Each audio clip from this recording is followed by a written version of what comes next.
Greetings, friends. A few more tips and tricks. We all carry wet notes in our left pocket, but what do we put in them?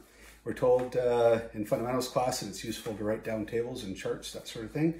But there's also some other uses for wet notes. I can carry something inside like zip ties for field expediency repairs. I can also carry what I found is, after trial and error, the world's most awesome pencil. I don't know if you can see that, hopefully.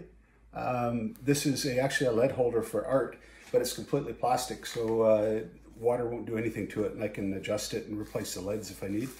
And then you can also write down notes that you tend to use a lot, like for example, that one. That tends to get used just about every class. Okay, thanks a lot.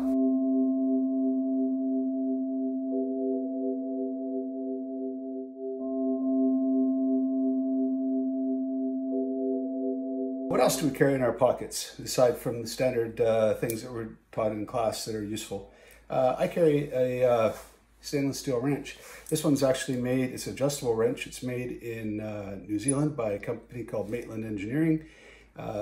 Shameless plug for them, don't know them, but they make an awesome stainless steel adjustable spanner. I've had this thing for years and years, and it's got a bolt snap on the end. And you'll also notice that I carry a spare mouthpiece on it. It seems to fit perfectly and I won't lose it. Thanks, Mike, for that idea. This has actually saved a couple classes. So I just keep that in my pocket as well. It's pretty handy.